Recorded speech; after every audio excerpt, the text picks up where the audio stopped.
जो पहले knife cut tool हुआ करता था या नाइफ टूल हुआ करता था, उसको इन्हांस करके, उसके ऑप्शंस को इन्हांस करके अब उसका नाम लाइन कट टूल है। उसके शॉर्टकट्स हैं के और एम के, 2 शॉर्टकट्स हैं जिनको आप यूज़ कर सकते हो। ये इस टूल से आप कट्स लगा सकते हो पॉलीगॉन्स पे, स्प्लाइन ऑब्जेक्ट्स पे, और ये तीनों मोड्स में काम करता है। पॉइंट्स मोड में भी करता है, एजेस मोड में भी करता है, और पॉलीगॉन्स मोड में भी करता है। तो चलिए देखते हैं कैसे काम करता है। तो सबसे पहले मैं एक स्फीयर बना लेता हूँ यहाँ पर, और इसको हम एडिटेबल बना देते हैं। उसके बाद पॉइंट्स मोड में आते हैं, किसी भी मोड में आ जाइए, आपको कोई फ़र्क नहीं पड़ता। उसके बाद हम अपना लाइन कट टूल इस्तेमाल करेंगे या एक्टिवेट करेंगे उसे। मैश लाइन कट या के एम के इसका शॉर्टकट है। तो इधर आपको इसके ऑप्शंस दिखेंगे। तो ये कैसे काम करता है, सबसे पहले आप देखिए, जैसे ही मैं ड्रैग कर रहा हूँ, मैंने माउस रिलीज नहीं किया है, यहाँ पे मुझे 2 पॉइंट्स दिखते हैं जो दोनों येलो हैं। तो इसमें जितने भी पॉइंट्स आपको दिखेंगे वो कलर कोडेड होंगे, मतलब उनके अलग अलग कलर होंगे, जिससे आप समझ पाओगे कि उनका यूज क्या है। तो जब भी कोई किसी पॉइंट का कलर येलो है तो उसका मतलब है वो फ्रीली 3D स्पेस में है, ठीक है, किसी ऑब्जेक्ट के ऊपर नहीं है। अगर वो ब्लू होता है, इसका मतलब वो पॉइंट किसी पॉलीगॉन के ऊपर है। अगर वो रेड होता है, इसका मतलब वो किसी एज के ऊपर है, और अगर वो ब्लू होता है तो इसका मतलब वो किसी पॉइंट के ऊपर है। ओके, जब आप इसको ड्रैग करोगे आगे की ओर, तो ये जो व्हाइट पॉइंट्स आपको दिख रहे हैं, ये प्रीव्यू हैं, ये अभी पॉइंट नहीं बने। तो ये प्रीव्यू ये दिखाता है व्हाइट कलर में कि अगर अभी आपने माउस रिलीज किया और उसके बाद आपने प्रेस किया एस्केप कट लगाने के लिए, मतलब इस ऑपरेशन को कंप्लीट करने के लिए आपने एस्केप प्रेस किया या किसी दूसरे टूल को एक्टिवेट किया, तो जहां पे भी आपको व्हाइट पॉइंट्स दिख रहे हैं वहां पे आपको पॉइंट मिलेगा, मतलब वहां पे एक वर्टेक्स मिलेगी, और उस वर्टेक्स का कलर क्या होगा, रेड, क्योंकि बाय डिफॉल्ट सारे के सारे पॉइंट्स कहाँ पे रहते हैं, एजेस के ऊपर रहते हैं।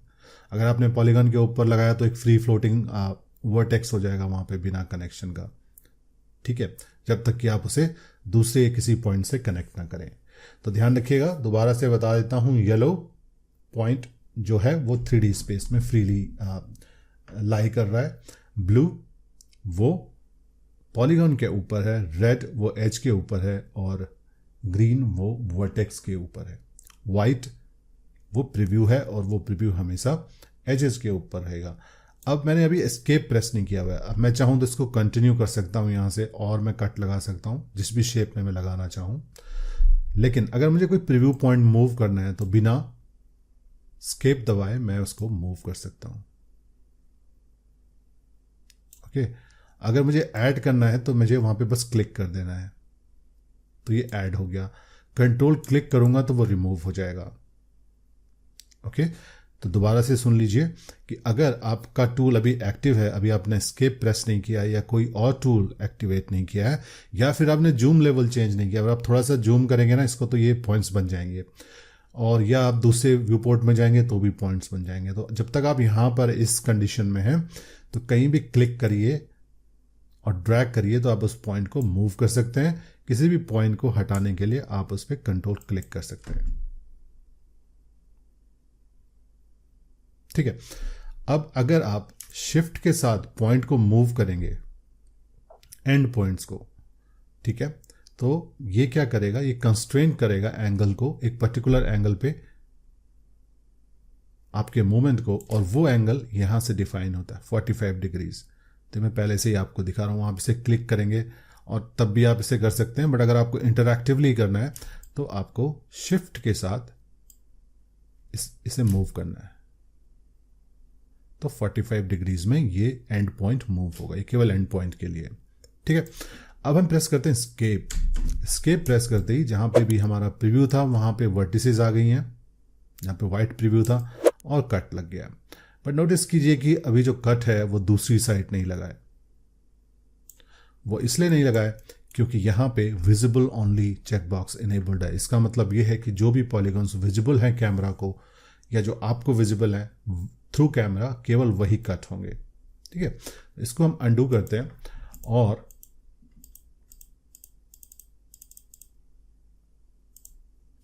वापस आते हैं टूल में, और अब हम डिसेबल कर लेते हैं विजिबल ओनली को, और फिर कट लगाते हैं इस पर। ठीक है, जैसे मैंने बताया हम कंटिन्यू भी कर सकते हैं कट को फिर। ठीक है, जिधर भी आपको कट लगाना है आप उधर कंटिन्यू कर सकते हैं। एस्केप प्रेस कीजिए। अब देखिए ये दोनों तरफ कट लग गया है। तो ये था विजिबल ओनली चेक बॉक्स। जैसे ही visible only check box enable होता है वैसे ही आपको मिलता है स्लाइस मोड। ये डिसेबल रहती है ड्रॉप डाउन लिस्ट। जैसे ही आप इसे डिसेबल करते हैं विजिबल ओनली चेक बॉक्स को, तो ये slice mode drop down list enable हो जाती है और यहां से आप पिक कर सकते हो स्लाइस मोड। तो सबसे पहला स्लाइस मोड है कट, जो आपने देख लिया, कट प्लेस करता है। कट केवल कट लगाता है, कुछ और नहीं करता। स्प्लिट पे बाद में आते हैं। एक है रिमूव पार्ट ए। तो जब भी आप स्लाइस करते हैं ना, तो जो लाइन के ऊपर एरिया है वो पार्ट ए है और जो लाइन के नीचे है इधर ये पार्ट बी है। तो अगर अभी हम माउस रिलीज करेंगे, एस्केप प्रेस नहीं किया मैंने, अब कर दिया, ये देखिए जो पार्ट ए था वो रिमूव हो जाएगा, ऊपर का पार्ट। इसी तरीके से पार्ट बी, नीचे का पार्ट रिमूव हो गया। अब इससे स्प्लिट पे आते हैं। देखिए मैंने क्यों पहले नहीं बताया आपको। स्प्लिट का मतलब क्या होता है कि जब हम कट लगाएं तो ये हिस्सा अलग स्प्लिट हो जाना चाहिए, ये हिस्सा अलग स्प्लिट हो जाना चाहिए। यहाँ पे क्या हो रहा था, रिमूव हो रहा था। स्प्लिट का मतलब अब ये एक ही ऑब्जेक्ट के, स्फीयर ऑब्जेक्ट के दो अलग अलग डिसकनेक्टेड हिस्से होने चाहिए। लेकिन अगर हम यहाँ पे जाएंगे, पॉलीगॉन को सेलेक्ट करेंगे, किसी भी पॉलीगॉन को, और फिर सेलेक्ट में जाके हम करते हैं सेलेक्ट कनेक्टेड, तो यहाँ पे ये पूरा पॉलीगॉन, पूरा का पूरा स्फीयर सेलेक्ट हो जाता है। ऐसा होना नहीं चाहिए था। तो इसको चेक करने के लिए मैंने एक पिछले वर्जन में मैं गया, मैं सिनेमा 4D के, जो कि है R20, और यहाँ पे मैं स्फीयर बनाता हूँ और कट टूल लेता हूँ, लाइन कट, और इससे पहले कट लगाऊँ यहाँ पे मैं लूँगा स्प्लिट, कट लगाया, एस्केप, और फिर ये वाला पॉलीगॉन सेलेक्ट किया, सेलेक्ट कनेक्टेड, और ये देखिए ये दोनों हिस्से अलग अलग थे। ठीक है, तो मुझे लगता है कि R23 में कुछ बग है जिसकी वजह से यहाँ पे हो नहीं रहा है। शायद अगली जो अपडेट होगी उसमें वो इसको फिक्स करेंगे। तो अभी आपने देख लिया कि स्प्लिट कैसे काम करता है। ओके, नेक्स्ट ऑप्शन है हमारे पास सिंगल लाइन। तो अभी तक आप देख रहे थे कि हम कट लगा रहे हैं तो हम 2-3 लाइन बना सकते हैं। ठीक है, एक लाइन ये हो गई, दूसरी हो गई, तीसरी, चौथी, पांचवी, इनको हम लाइंस बोलते हैं। लेकिन जैसे ही आप, अंडू कर लेता हूं, जैसे ही आप सिंगल लाइन करेंगे आपके पास केवल दो क्लिक ही रहेंगे, क्लिक 1, क्लिक 2। अब ये आगे नहीं आएगा, देखिए कुछ इसके साथ अटैच नहीं है। तो सिंगल लाइन मतलब केवल 2 क्लिक। ओके, उसके बाद है इनफाइनाइट कट। सिंगल लाइन जब आप ऑन करते हैं तब ये ऑन होता है। इनफाइनाइट कट का मतलब है कि जो आपका ऑब्जेक्ट है, अगर वो इस, कोई भी ऑब्जेक्ट आपके सीन में अगर इस लाइन के साथ सामने है, इस लाइन की रेंज में है, तो वो भी सब डिवाइड होगा। मतलब कितने ही ऑब्जेक्ट हो, कितने ही दूर हो। तो यहाँ पे क्यूब है, इसको भी हम एडिटेबल बना लेते हैं। दोनों को सेलेक्ट किया मैंने और लाइन कट टूल लेते हैं। यहाँ पर इनफाइनाइट कट को ऑन करते हैं, क्लिक और ड्रैग करूँगा तो देखिए ये जो लाइन है ये इन्फिनिटी तक जा रही है। तो इससे एक तरह से रे समझ लीजिए, और इस रे से जो भी टकराएगा उस पे ये कट लग जाएगा। देखिए अभी देखिए मैंने एस्केप प्रेस नहीं किया था और मैंने इसका जो ओरिएंटेशन है वो चेंज कर दिया, तो वो पॉइंट क्रिएट हो गए। अगर आप किसी दूसरे व्यू पोर्ट में भी चले जाओगे तो भी पॉइंट्स क्रिएट हो जाएंगे। ठीक है, तो ये था इनफाइनाइट कट। तो इनफाइनाइट कट भी बहुत अच्छे से आप यूज़ कर सकते हो। फॉर एग्जांपल पहले हम इसे अनडू कर लेते हैं। सपोज आपके पास एक बॉक्स इस तरह, आप एक टेबल बना रहे हैं विद ड्रॉअर, और दूसरा बॉक्स इस तरह से है, ये उसका टॉप है। ठीक है, अब आप यहां पर ड्रॉर्स बनाना चाहते हैं।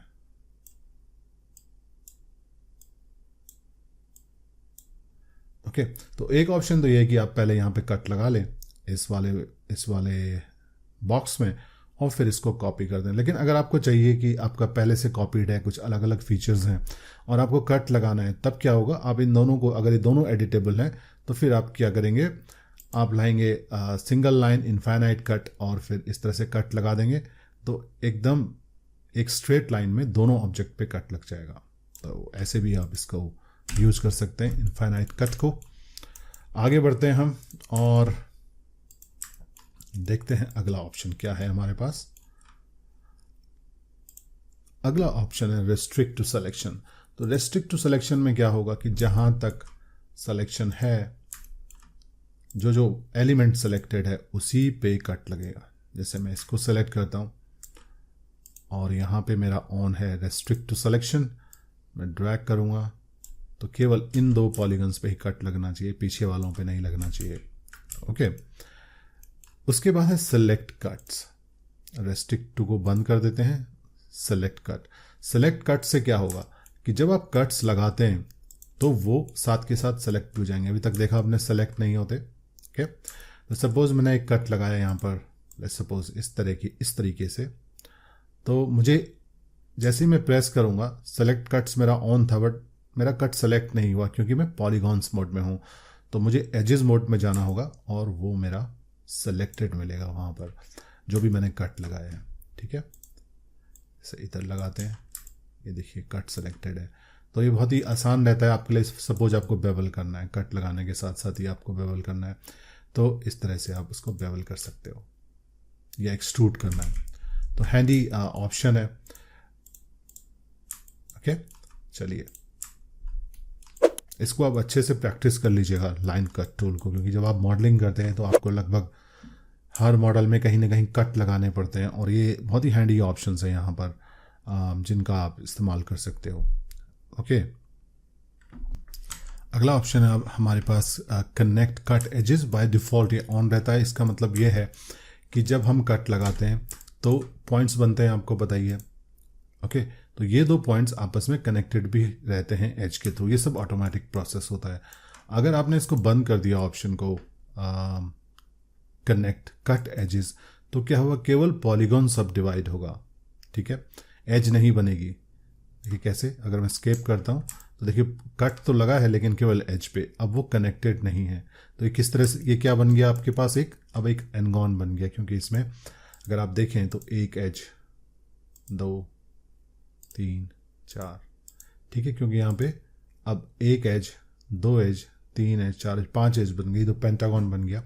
तो अगर आपको एनगॉन चाहिए तो आप इसको कर सकते हैं, लेकिन मुझे नहीं लगता कि इनकी ज़रूरत पड़ेगी आपको कनेक्ट कट एजेस की को डिसेबल करने की और प्रिजर्व एनगॉन कर्वेचर को ऑन करने की। नेक्स्ट है ऑटो स्नैप। ऑटो स्नैप में क्या होगा, ये ऑटोमेटिकली देखिए स्नैप हो जाता है पॉइंट से जब आप कट लगाते हो। 1 मिनट हम अंडू कर लेते हैं, काफ़ी कट लग गए इस पर। हमने अंडू किया और ऑटो स्नैप हमारा ऑन है। सिंगल लाइन भी हम बंद कर देते हैं, इनफाइनाइट कट अपने आप बंद हो जाएगा। और इस तरफ आते हैं स्फीयर पे, देखिए तो जब आप कट लगाओगे तो ऑटोमेटिकली पॉइंट्स पे वो स्नैप हो जाएगा, या फिर एज पे भी ये स्नैप होता है देखिए, और पॉइंट्स पे भी स्नैप होता है। पॉलीगॉन पे नहीं स्नैप होगा, एज और पॉइंट्स पे होगा। तो ये इसीलिए स्नैप होता है क्योंकि यहाँ पर हमारा ऑटो स्नैप ऑन है। एंगल कंस्ट्रेंट मैंने पहले ही आपको दिखा दिया किस तरह से काम करता है। आपको शिफ्ट प्रेस करके ड्रैग करना है, तो जो भी एंगल आप यहाँ पे सेट करोगे उतने एंगल के जो उतने डिग्रीज में जो है जो रोटेशन है वो रोटेशन होगा उस लाइन का। ओके, तो बहुत ही इम्पोर्टेंट टूल है लाइन कट टूल, और अच्छे से आप इसकी प्रैक्टिस कर लीजिए जो इसके अलग अलग ऑप्शंस हैं। और इसमें अगर आपको मास्टरी रहेगी तो आप आसानी से आगे सब डिवाइड कर पाओगे अपने मॉडल्स को, या जो पॉलीगॉन्स और एजेस हैं उनको सब डिवाइड कर पाओगे प्रॉपर कर्वेचर के लिए। ओके, एक ऑप्शन और है जिससे आप किसी ऑब्जेक्ट को कट कर सकते हो, और वो ऑप्शन है स्प्लाइन के थ्रू। तो अगर कोई आपके पास स्प्लाइन ऐसी है जो कि स्फीयर को डिलीट कर देता हूँ, जो कि ओवरलैप कर रही है सपोज, या प्रोजेक्ट कर रही है किसी ऑब्जेक्ट पे, तो यहाँ पे स्प्लाइन पेन टूल है। अगर मैं एक स्प्लाइन बना लेता हूँ इस तरह की, सपोज अब ये वाला कट जो है मुझे इसको प्रोजेक्ट करना है, मुझे इस क्यूब पे जो इसके पीछे है। ओके, क्यूब थोड़ा दूर है, क्यूब को पास ले आते हैं।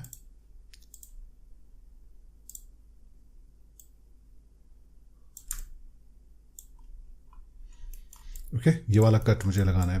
तो उसके लिए क्या करना होगा, सिंपली आपको वो टूल को एक्टिवेट करना होगा